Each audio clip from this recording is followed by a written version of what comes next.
Have you noticed that when we get angry, it's as if we are punishing ourselves with someone else's mistake?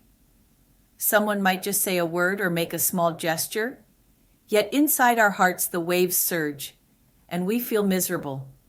In fact, when the Buddha was alive, he once told a very interesting story.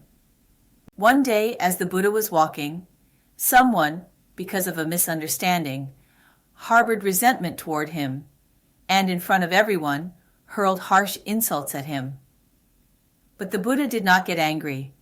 Instead, he calmly asked, "If someone offers you a gift and you do not accept it, to whom does the gift still belong?"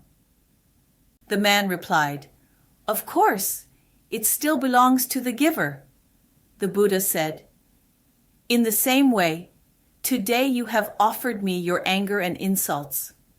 If I do not accept them, they still belong to you. You are only using your own anger to torment yourself." This story teaches us something important.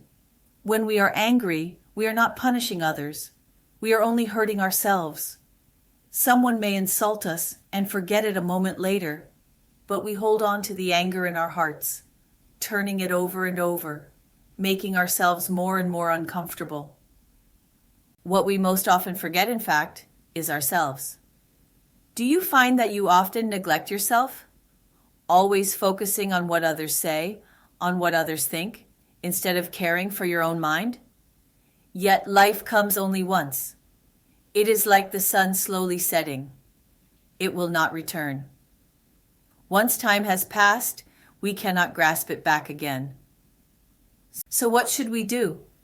The Buddha tells us, true happiness is not in others, but in our own minds. When you feel troubled or upset, find a quiet place, sit down, and meditate. Do not rush to do anything. First, look into your mind. When did anger arise?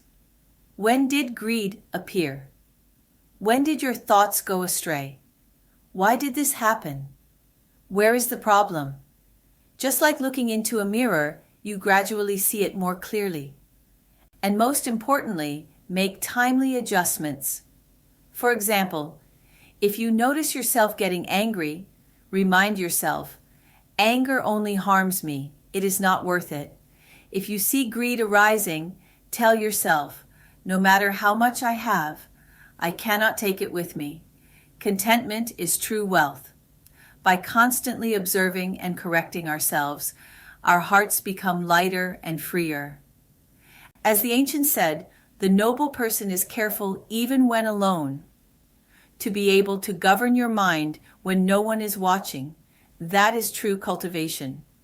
If we can practice this observation and adjustment in the small details of daily life, before we know it, we will find ourselves living more and more at ease.